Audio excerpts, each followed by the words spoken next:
Okay, so I'm just going to introduce the project. Hopefully everyone is already aware of the Engaging Libraries project that we launched at the end of May. It's a project that's funded by Carnegie, Wolfson and Wellcome Trust, and was open to libraries across the country to put in for a bid. And we were successful in getting a grant. And for that, we developed this project called NewsFlash game. And we've got the three partners here this evening who have worked with us on that project. Dr. Gianfranco Polizzi from the University of Birmingham, who has acted as our academic research associate. Mr. Lucas Maxwell, who was one of the teachers from a local school that helped us in the development of the game. So his students acted in a focus group. And Adam Dixon, who is the game designer, who we worked closely with. Well, it's his concept following research from Dr. Polizzi and lots of discussion. Adam developed the game. So I just wanted to hand over to each of you just to give a little introduction about yourselves. So maybe Franco, if you could start, just say a little bit about your work and your involvement with the project, although I've said that already. Right, yeah, thank you. So I'm just gonna start by saying that it's really been a pleasure for me to kind of work on this project together. My research kind of lies at the intersection of media and education studies. So digital literacy, digital resilience, digital citizenship, these are concepts that I use very often in my work. And I've always been interested in not just kind of the research kind of aspects of what I do in terms of also disseminating my work, but also I've always been very much interested in kind of the practical policy implications and in making sure that something like digital literacy is really promoted beyond academia in ways that can reach, different populations. And so when I was invited to get on board and kind of take part in this project, I really thought that this was an excellent opportunity to kind of use, evidence and research in ways that can really feed into the creation of something that is really important, like the game that Adam has developed. So in terms of my research, so today I work. So I'm currently working as a research fellow in the Jubilee Center, which is a center specialized in kind of character education, which is affiliated with the School of Education. I have a PhD from LSE on digital literacy and civic engagement, and I'm now kind of focusing on digital citizenship. So my current research really focuses on digital citizenship, and of course, I'm always interested in kind of issues of misinformation and digital literacy and all of that. Fabulous. Thank you, Franco. Lucas, perhaps if you could just give us an indication of, your background and how you've got involved with the project.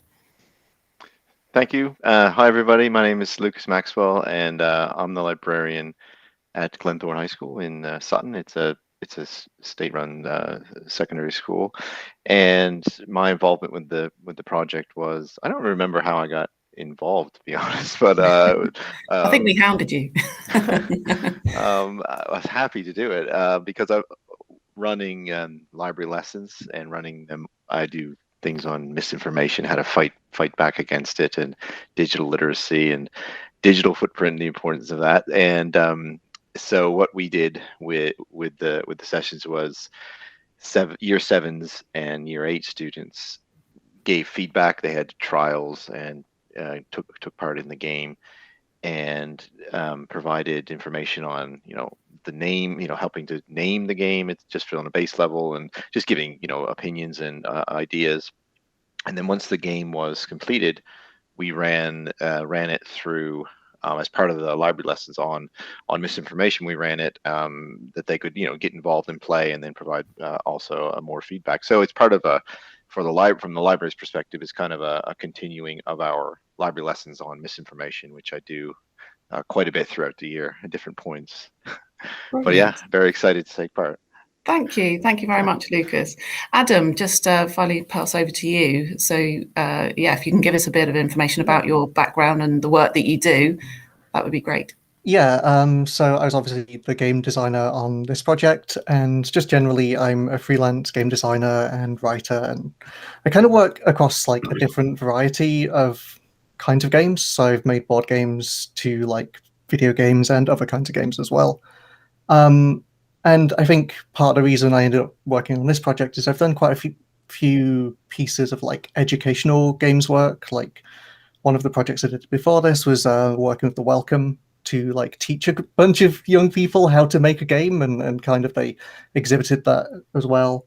And then I kind of came onto this project with a little bit of knowledge about like education, a little bit of knowledge about like more knowledge about game design to kind of shape this. And I think unlike Lucas and Gianfranco, I didn't necessarily know as much about misinformation, or like I did, but like I'm obviously not an expert in the topic. So it was kind of like meeting with those two was just very useful for like bringing everything together, like both through like learning about the research, but also through like Lucas and getting a lot of feedback from like the students was very useful about trying to just blend like, here's this complex topic, here's me in the middle creating this game, here's the students, like how do we like shape all of that into something that they want to play and are going to learn from. Brilliant. Thank you. That's great. Okay, so I think that we'll kick off by starting off with a question. Marina and I penned a question that we're going to pose to the panel, and then would like them to respond. So basically, over the last 18 months, the pandemic has meant we've experienced the world digitally like never before. Prior to this, fake news became an increasingly common phrase, questioning the accuracy and honesty of news media at all levels. At the same time, digital technologies have and continue to rapidly develop in highly sophisticated and, some might say, potentially dangerous ways. With all this in mind, I'd like to kick off the discussion by asking the panel how, as teachers, parents or carers, or those working in the digital industries, can we address the potential implications of misinformation and support preteens in the development of their digital literacy? That's quite a bit long question, isn't it? But Franco, I wonder if we could ask you to start off by explaining maybe how this is addressed from a research or policy level, and then Lucas, pass on to you to follow with a perspective from a grassroots level as a teacher in a school. And Adam, if you want to chip in with any comments that you have, that would be great. Franco. Yes, yeah. So it's a very important question. I mean, and it's a question that I think that media literacy scholars and people in academia interested in the topic have been kind of, grappling with. So, I mean, the short answer for me would be that it is a collective endeavor at the end of the day, right? So I think it's almost unquestionable the fact, that obviously digital literacy is essential in the age in which we live, and that the internet, presents opportunities, but also risks. And so digital literacy is crucial. And when I say digital literacy, of course, I'm not referring just to the kind of functional aspect of it, which is knowing how to use, a mouse or like knowing where to click. But it's way more than that. It's kind of primarily the critical aspect of digital literacy, which has to do with kind of, being able to evaluate information, of course, in the first place, but also kind of understanding the broader digital ecology, if you will, right? Understanding the role of corporations, understanding, the implications for privacy, for example, inherent in how these corporations operate and so on. And so it is a collective endeavor in as much as I think different actors have really an important role to play, right? Because it would be really unfair to just place responsibility on children, for example, and say, children need to learn how to, be digitally savvy and use critical thinking. And the same also goes with parents and teachers. I think it would be unfair to expect just teachers and parents to be the ones who have something to do in terms of promoting, digital literacy among children. Of course, the role is important, but it's also true that, parents and educators are also dealing with technologies that tend to change really rapidly.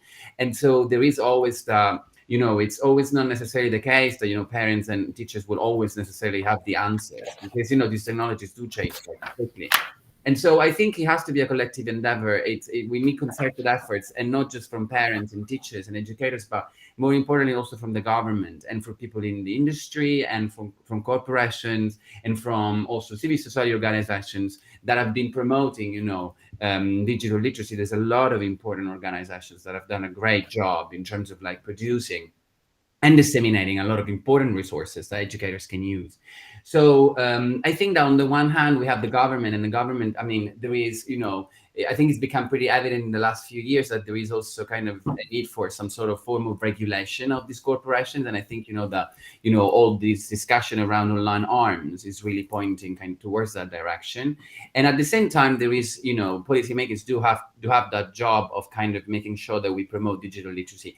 And, the media literacy strategy, the national media literacy strategy that, DCMS has proposed lately, I think it's really an important one, and it focuses very much on kind of empowering civil society organizations by also making sure that they have financial resources that can really help them then kind of produce those resources that I was mentioning, which are really, really important. At the same time, and I'm going to conclude just with one comment in terms of kind of, I think, the research aspect of digital literacy. I think there are also challenges, of course. I mean, we do need more. There's plenty of research when it comes to digital literacy, but of course, there are different traditions, different languages that are used. So oftentimes we kind of come across, problems of kind of terminological confusion, if you will, because we tend to use, information literacy, digital literacy, media literacy, news literacy, and all of these concepts have, they're different to some extent, but they also have something in common. And I think that there's something in common is that aspect of criticality, right, of critical thinking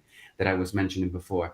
And then, of course, in terms of research, we're also seeing, I think we're seeing more and more interventions happening, and I really welcome that. A lot of school interventions are happening. And so most of the interventions that have happened so far have happened in the States, I would say, and particularly with older kids and older students. But then, we have something, news-wise, the intervention that was run by the Guardian Foundation was really, really great. And I think we need more research of this kind in this country, particularly, and not just with older students, but also with younger kids.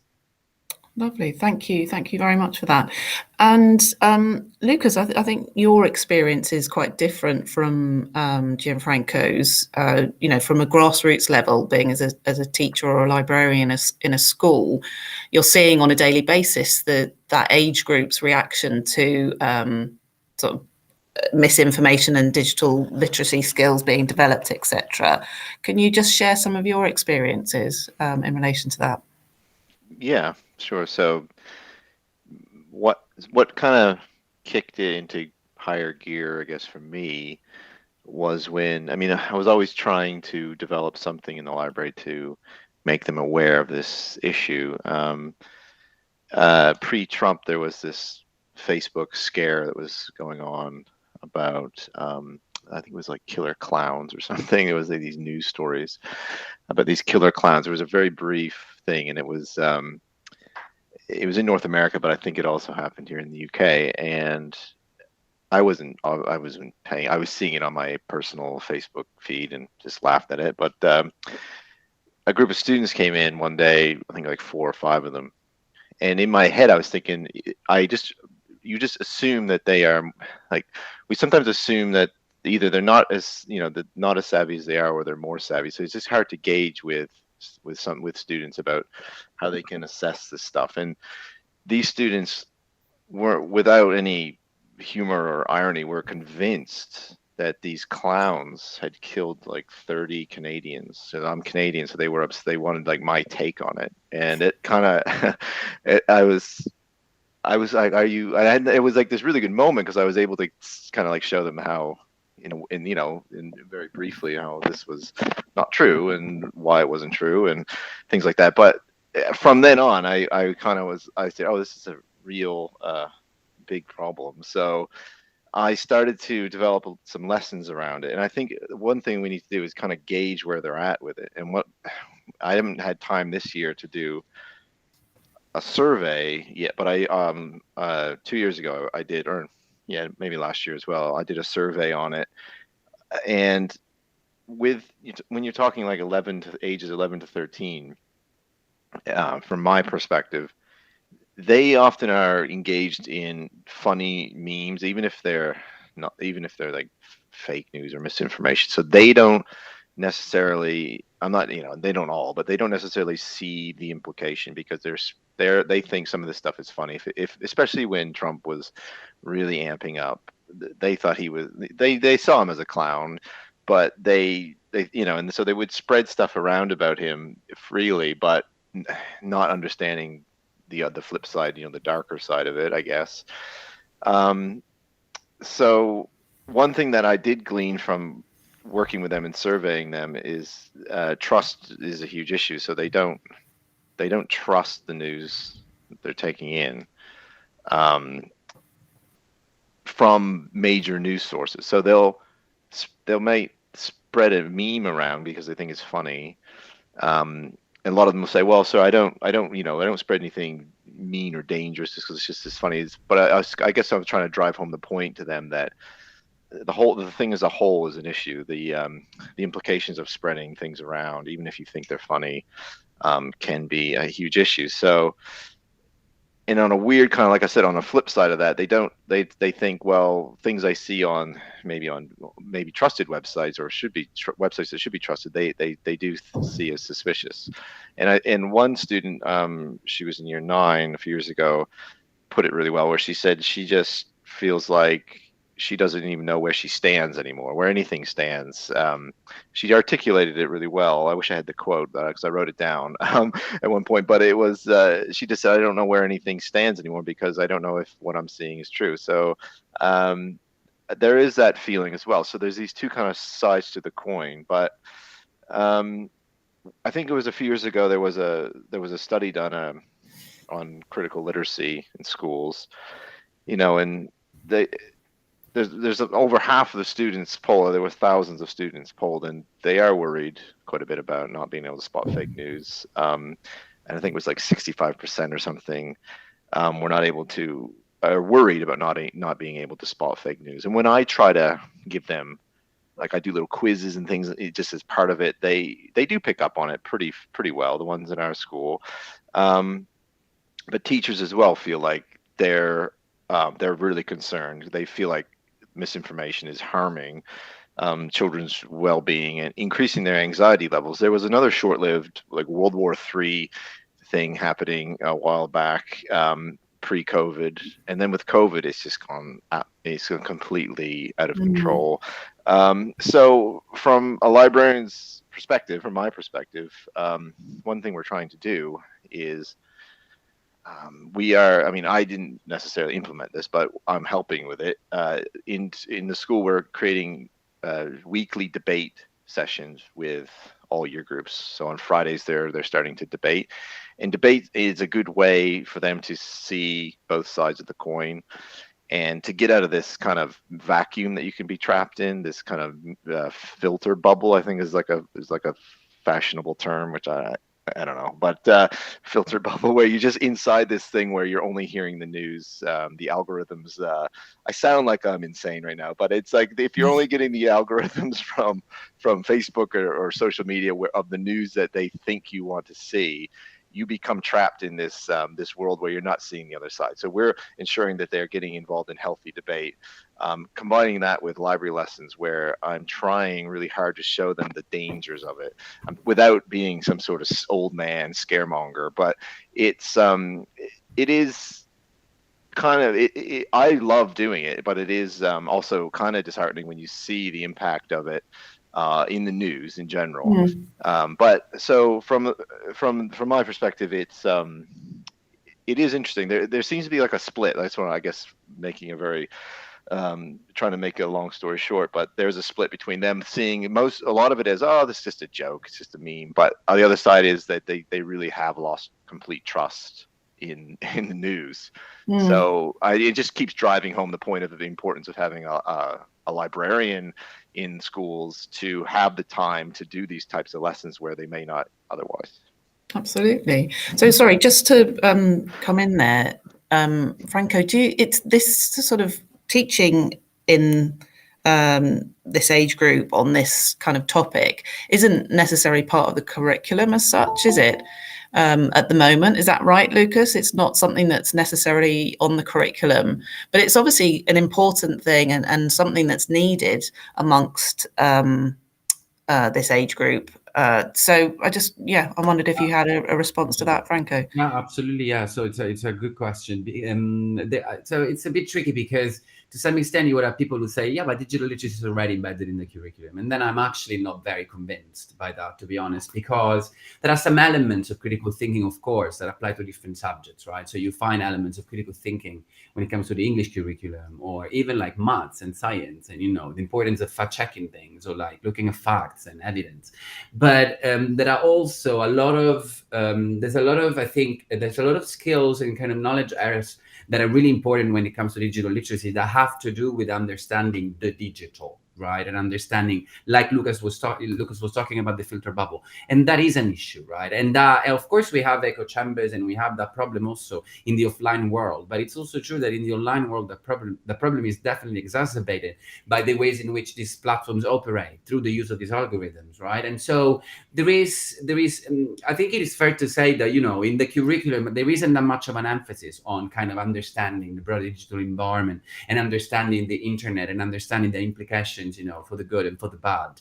And so it's always at the discretion of schools and then teachers to incorporate elements of kind of digital education, be that digital literacy, be that digital citizenship, but there isn't a cohesive, unified framework, and the national curriculum should kind of provide that framework, if you will. And I think it is questionable the extent to which it does so. Yeah. Yeah. I'm just thinking about bringing Adam in here. I know that this isn't necessarily your field, this sort of educational aspect and everything, but I'm just thinking, as a game designer who's, you're creating, more often than not, creating worlds that people can get drawn into. And I just think that, I don't know, is there any comments that you want to make, or there might be some synergies kind of from your field in relation to the kind of issues that we're facing? It's always really interesting to me hearing about like issues of like digital literacy and fake news and misinformation, whatever you want to call it, because I think games as a discipline has been weirdly close to like sources of misinformation and the results of it, like all the time I've been in it. Like when I first started in games, it was around, I don't know, 2012, 2013, and like one of the first big things that I remember happening was Gamergate, which some people might be familiar with, other people might not be. It was like a big event where there was lots of misinformation going around that basically focused around two people's personal lives that kind of broke up into this entire thing about like the objectivity of like news reviews in games. And it's really complex, but like it kind of created this situation where like lots of people were kind of funneled into alt-right channels. And eventually, I think there were like links drawn between that and like Trump's support base, and it was like lots of. It's a really complex like set of events that happened, but I just remember it just kind of existing as I was creating things. And I think all the while I've been creating games, like there's this like duality of like, when I think about like misinformation, like there's one side as like, how do we as creators create things that don't spread misinformation, and then the other side of it is like thinking about games. The challenge with games often isn't necessarily like individual texts or like individual games or like things like that. And like, I'm sure this is true in other disciplines, but it's like the culture that kind of is created around it. And like games are definitely a big thing for that, because like for me, like where misinformation often spreads from games are things like the YouTube videos that kind of get created from that. And then like we spoke about the algorithm, then it's like a funneling into like different pieces of misinformation just because you liked a certain game that is then going to like tumble you somewhere else. Or like there's lots of issues around like moderation in games. Like there's lots of issues about the way people treat online game spaces and how they talk in it, and how big companies just kind of go, we don't want to moderate that in any like meaningful way other than like the most obvious ways. So you kind of create these chambers where people can behave in certain ways and spread in certain ways that aren't necessarily controlled. And like obviously that is kind of risky for when we're talking about younger children and teens. But fascinating. Either of you, do you want to respond to what Adam has said there, or should we move on? Franco? No. Okay. Okay. Well, that's really interesting. I'm just thinking now that we'll move on to our second question, which kind of follows on from what we've been talking about, really, which was basically saying that part of the aims of this project was to create something that could be utilised as a learning tool within different environments in school, including schools, libraries, and in the home. So with this in mind, I just wondered if each of you could respond to your thoughts on how effective do you think video games are as an informal learning tool? Lucas, following your participation in the focus groups during the development of the game, perhaps you'd like to respond first to this question, and then Adam, with your experience as a developer, you would naturally follow, and then Franco, if you could reflect on the video format game as well, that would be great.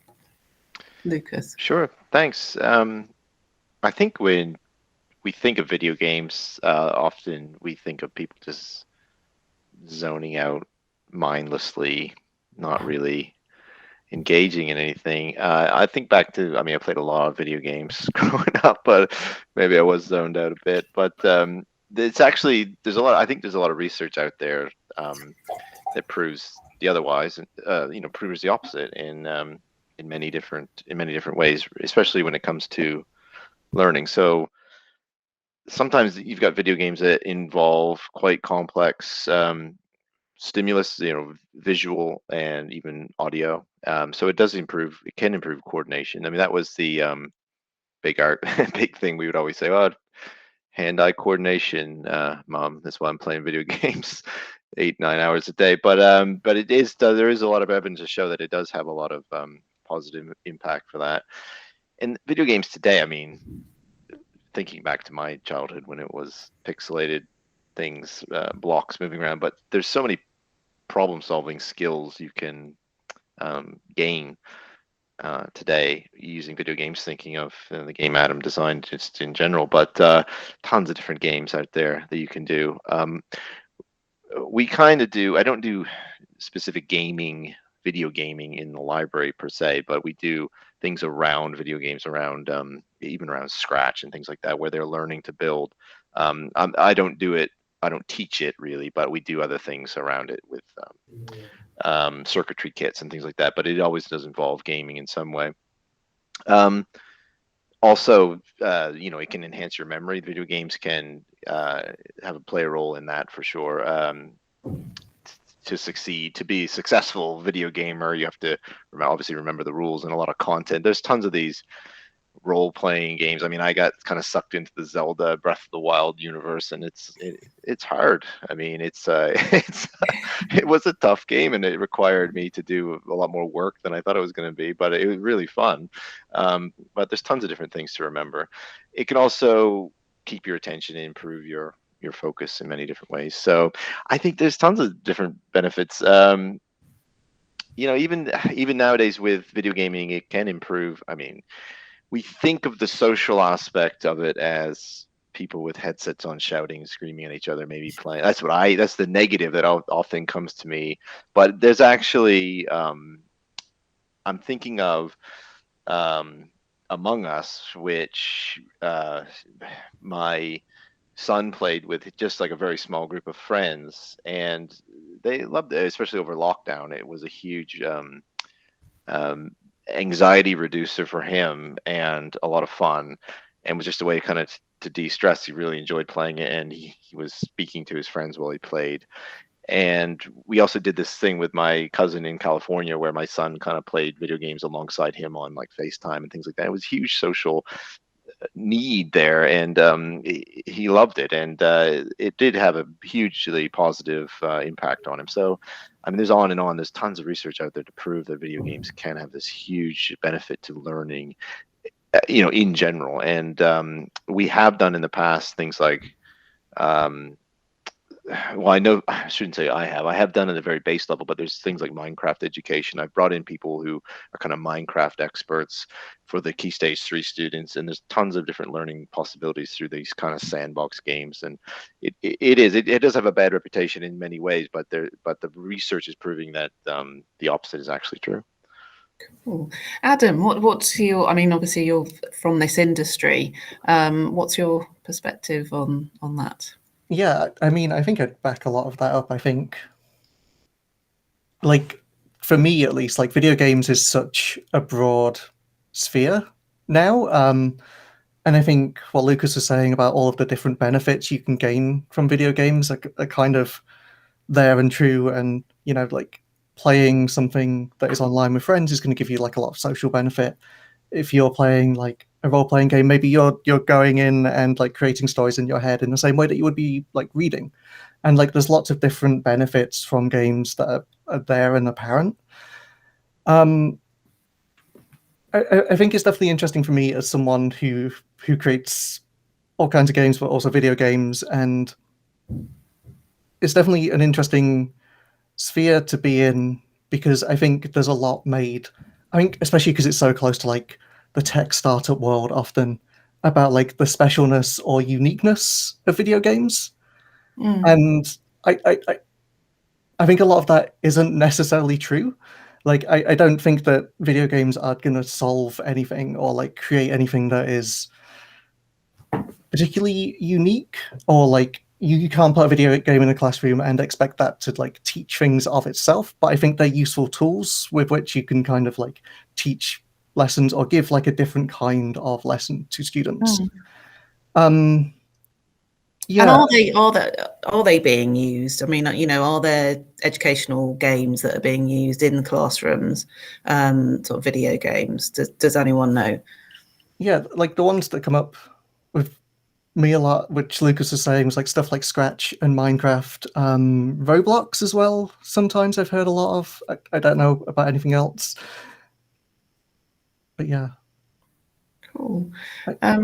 Franco, did you have anything to sort of add to this discussion? Yeah, I'm just gonna start by saying that I agree with what Lucas and Adam said. I think that, you know, the use of like a video game, an online game, to kind of promote digital literacy, I think is brilliant. I mean, the game is both fun and it's also very constructive, and it doesn't fit, you know, like it's, you know, in the literature we talk about, you know, forms of learning that are, you know, very much kind of aligned with this idea of social constructivism. So this idea that if, you know, by having children actually do things in the first place, you know, they learn, and that's pretty much the principle behind it. Because instead of, you know, telling preteens, you know, what fact checking is and what they should remember and why it is important, they actually get to do things through the game. So they get to actually learn that, and that's why it's a perfect example of informal learning.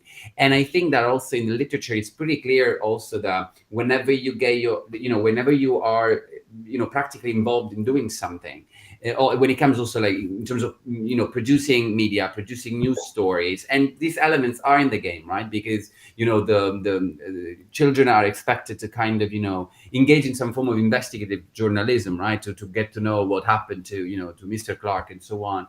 And then, you know, they have interviews with other, you know, with other students or with teachers or with the librarian, and they get to learn things as they go along. And I think, you know, again, that it's been, you know, the literature says, you know, that whenever you're engaging in forms of like media production, for example, of like news reporting, it's also more likely that you are going to actually kind of learn also how to critically engage with, you know, with the media, with media content in general, precisely because you have gotten a kind of experience of actually trying it firsthand. And so I think that's why I think, you know, that having a video game, an online game that, you know, promotes digital literacy, I think is brilliant. And I think it should not be just confined. I mean, it should not just be used, you know, outside the classroom. Of course, that's the perfect place where to use it, surely. But of course, you know, it would be wonderful if games like this are also used, you know, as part of activities that are, you know, are undertaken within the classroom, you know, at school. Yeah. That's what we hope. Adam, you've got your hand raised. I just wanted to echo like what was being said there. I think like when we first had our conversations, like when we were creating this project, like we had a lot of conversations about how we make like a good educational video game, and I think we probably like looked at some ones that weren't so good. And I think like what was being said there is, I think good games generally and like good educational games are about systems rather than trying to tell something. And I think it's something like we definitely try to work on for this, is like the player goes in, they're not necessarily told this is what misinformation is and this is why it's bad, but they're like an active agent that gets to explore something themselves. I think is like really the power of like games for learning about things. And I think I saw that Will in the chat was asking a question about like the panelists discussing skills gained, but what of knowledge or anecdotal stories of people getting interested. And I think for me, that's like a lot of where video games, like why the systems is good, because it allows you to play around in something and either be like, I'm playing around with orbital like mechanics in this game and it's a simplified version, but I'm actually learning about real life systems that work. Or I think the example that Will used was Assassin's Creed getting people into history. I remember as a kid, I played a lot of Civilization games, and that got me really into like world history and like history of different civilizations in that. And I think where video games are best are kind of where they match the player's own interest. And like they let you just be like, how much do you want to play this? Where do you want to go? How do you want to play around with this? Do you want to take this seriously or be silly? You can do that. Like it's up to you, and you kind of can like build your own interest in it, and then probably go away from that game and find some other context for the thing you're interested in, and I know, go and read a Wikipedia article or get some further like teachings in the classroom or watch a documentary or something. And I think that's what games are good for in a lot of ways. John has mentioned that Age of Empires got him into history at A-level, which is great. Marina, I was just going to ask you if you wanted to sort of join in this conversation, because I know that you're, of the two of us working on this project, hands up, I don't actually play video games. I'm going to sort of like confess to that now. But Marina in our team was the sort of go-to person to sort of like, you know, test things out, because she's a big lover of playing video games. I just wondered if you wanted to chip in with any comments here, Marina, or join in the conversation at all. Yeah, I really wanted to add to this conversation about Age of Empires or Assassin's Creed and stuff like that, and bringing my other role, which is heritage-based and museums-based in it. And also that it's amazing how much actual historical research and how many experts are on, particularly when it comes to blockbuster games like this one.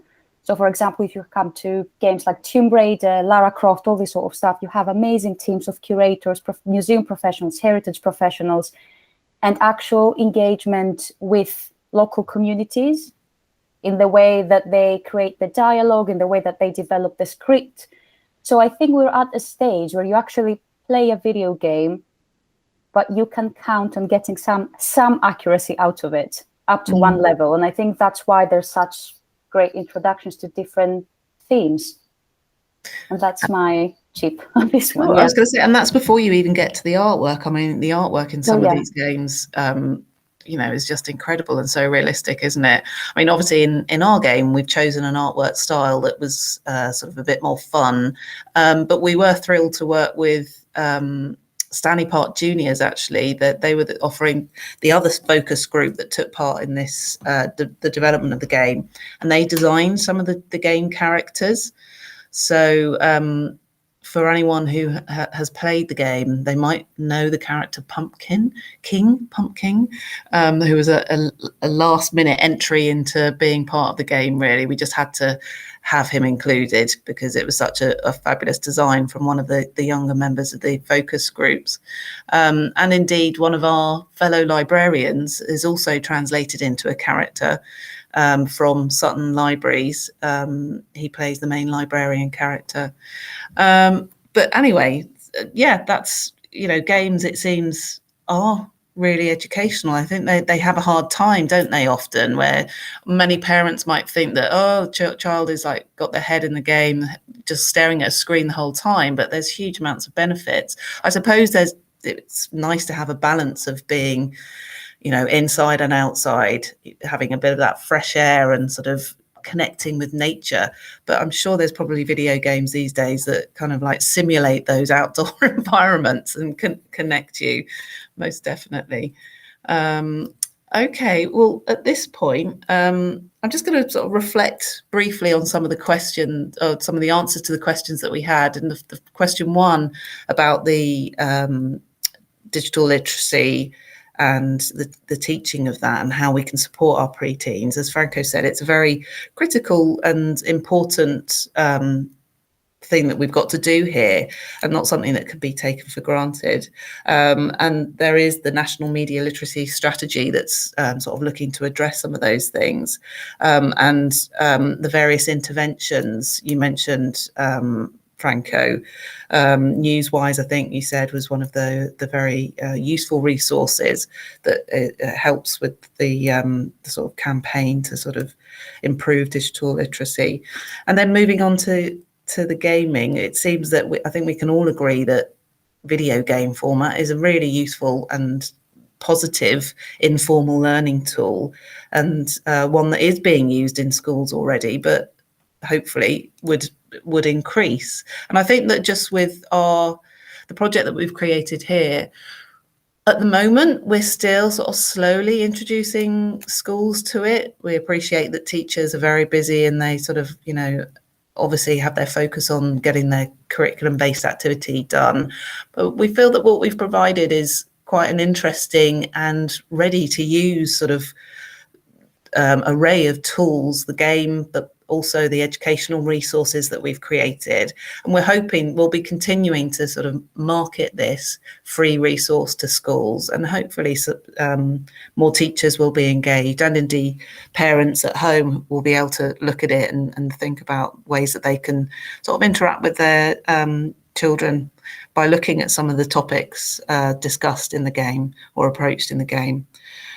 So at this point, I'm just wondering if we could open up the floor to anyone who might have any questions for the panel in relation to some of the things that we've discussed, or about the game in general, or any points. If you have, please raise your hand or pop it in the chats. I think we're going to get silence.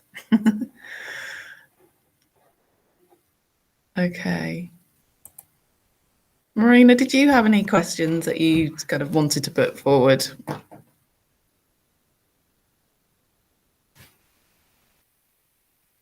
Not really. No. Okay. Liam Garnett, I invite you to turn off your sort of muted mic and come forward with a question. Please do. Yeah. I'm just looking at it on the website now. I was just quite interested to know about what your approach is going to be with getting in with schools. Are you going to be focusing on some schools as a pilot, or particularly it mentions that tablet and mobile versions are coming soon? Yeah, well, Adam has just been commissioned to sort of develop, or it's essentially, it's just changing the artwork, isn't it, Adam, to sort of scale to those devices, because you can, and some of the functionalities of the game, you can use it on tablets at the moment, but the artwork just doesn't scale correctly. Yeah. But in terms of marketing it to schools, we have been in contact with teachers directly, with generally to schools via their offices, etc. But we haven't had huge response from people. So I think it's kind of like just an ongoing sort of getting the information to people, really. We have got some additional activities happening in the library that are going to be making it more public, so not necessarily in schools, and we're linking it to our sort of schools visits to libraries. So when schools visit libraries, which is a thing, we'll be using the NewsFlash game as a kind of like introduction to the library, and an activity that they can do. I think it's just getting, helping to get the word out there, really. I think it's difficult for teachers who, as I said, have got obviously priorities of working to the curriculum. And like we said, this isn't necessarily a curriculum-based sort of subject. So it's people like Lucas who can pick these things up and sort of, I suppose, it's something extra, Lucas, isn't it, that you do, really? It's not necessarily part of your general sort of day-to-day work. The resources that you've created was an additional sort of project that you got your teeth into, really. And I suppose that's what this is. the game is available on the library's public access computers. Someone's just asked a question, because it's literally, it's a web address. So you just have to go to that web address and play the game through that, really. That was I think as much as I can say on that for now. So word of mouth is something that we really want to, influence people in sort of looking at it a bit further. Is it any questions from anyone else at all? I think there's a question in the chat. Okay, is the game available on the library's public access? Yeah, so it is. I just answered that. It is available.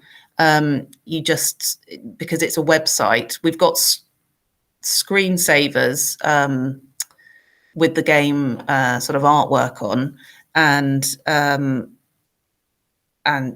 directing people to sort of go to that website to play the game. I mean, I don't know if anyone has any any thoughts or suggestions on how to connect more with schools in relation to this, because I know that, with many of the things that we do, in fact, I'll just talk about that now. So Sutton Cultural Services is essentially libraries, heritage and arts. And we have various activities and resources that we offer to schools. On the heritage side of things, we offer school visits to the heritage houses. There's Honeywood Museum in Carshalton and Whitehall in Cheam, which is a Tudor building. So we have a specific sort of Tudor-focused visit package for Whitehall, and for Carshalton, Honeywood in Carshalton, it is sort of more centred around World War II, because it's sort of quite relevant to that particular property. And in addition, there's also school loan boxes. So if schools wanted to sort of have resources actually in the school, there's lots of sort of cards with information and a lesson plan and handling objects. They can also sort of hire those for free at the moment. And the libraries also offer school visits. They have the summer reading challenge every year annually over the summer holidays, which offers schools free books to hand out to children to encourage reading. And of course, the access to online newspapers through our library app, which is really useful, not just newspapers, but all sorts of magazines and everything. It's all freely accessible through your library card. So we try to encourage young adults and families and children to sign up to the library and get their library card so that they can access all of this information. Liam Garnett has raised his hand and wanted to ask a question. Liam, I invite you to turn off your mic and ask a question. Yeah, just so I work with Leeds Libraries, and we had a project with Lancaster University called Litcraft, which the professor of Victorian literature had quite a career pivot, and then decided to create all these maps in Minecraft, 2-scale maps of like Treasure Island and Robinson Crusoe. Oh wow! Like that. So we did a project, and we're really fortunate in that. That's part of the curriculum. So Kenzuke's Kingdom, that was one of the maps that we used, and that a lot of the schools in Leeds use that as a set text. So we were able to, sell it that way.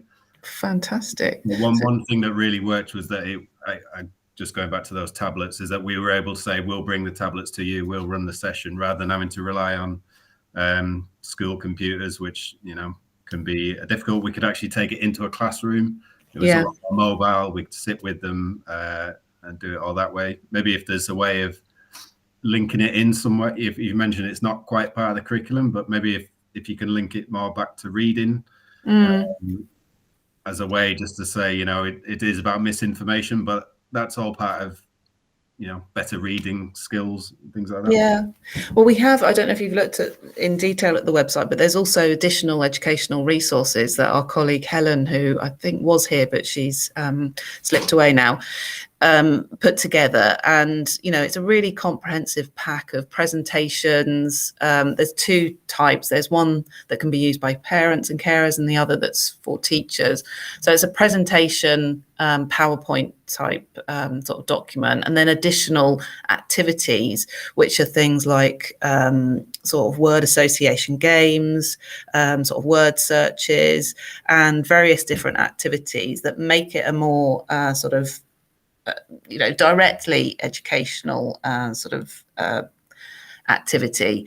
And I think that we maybe need to sort of push those a bit more in terms of their sort of value in sort of direct relation to the curriculum. Perhaps draw some of that out and see if that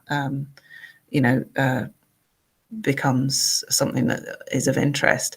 I love the idea of being able to go into schools, but unfortunately we don't have the resources to be able to offer that at the moment. And actually, just interestingly about the tablets, Sutton Libraries are looking into a scheme at the moment of, I think with another borough, but developing a loan of tablets facility. So you can loan a tablet from the library as well as books and everything. So yeah, it's there's always more work that one can do, isn't there, in sort of promoting these things or sort of improving these things. But we'll sort of plug on, and hopefully more people will be able to find out about it.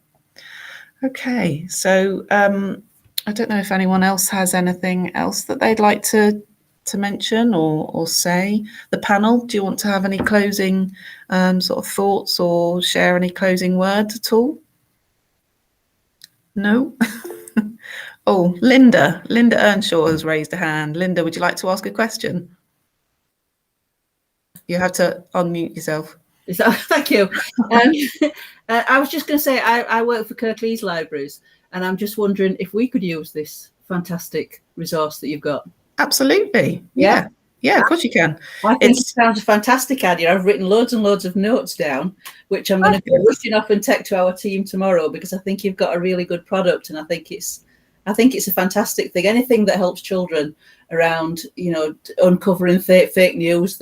When I was at university, it was something about a detective that we used to use for helping people with digital literacy and children to find the right things, because we kind of expect as a society that children are born knowing all these things, and they're not.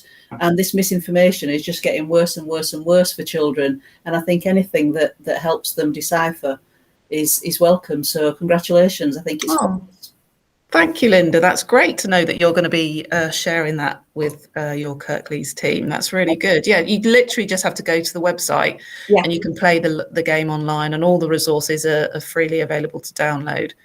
That's a really positive. We have a librarians meeting, so I'll take it along and get them all to play. Fabulous. And if you could also then complete our evaluation survey. I will. Our sponsors have asked us to sort of share with everyone. Actually, on that note, I don't know if anyone has any more questions at all. I'll just give another couple of secs for anyone else to raise their hand. Catherine's put a message saying, I would love to use the game to complement my research on public libraries as settings for promoting critical health literacy in children. That's fantastic. Thank you, Catherine, for sharing that. We're really pleased that you'll be able to use it. Look forward to hearing a bit more about your research there. That sounds really interesting. Actually, on that note, Marina, we wanted to run a little poll, didn't we? And I can't remember what the little poll was meant to be about. It's some very, very, very, two very simple yes and no questions. And then I'm just going to add one question that it's sort of free text. So if you want to add any comments in the chat. And I'm also going to be adding a link, which is the wider Engaging Libraries survey. If you can also complete that at some point, that would be great. So I'm just going to start now. There's going to be a little pop-up. And if you press it, you can just respond to the question. I'm glad Marina's the one sorting this out, because I'm not sure I would be able to do it. Should it be coming up now, Marina? Yeah, so the first one should have come up already. I can see some people have responded. I can't see it. Mine didn't come up, but in the bottom right-hand corner, there's some like shapes. Oh, yes. If you click on so that if you and then click on the click as well. shapes, you should. Yeah. Sorry, guys, it's the first time we do this, so please bear with us. I'm also going to launch the second question now, so hopefully that will come through. And then I think I'm just going to pose the final question as it is, which is, did you find that the panel discussion and the event today inspired you in any way? And you can either add a comment to the chat, or if you feel like raising your hands and sharing with us, that's also fine.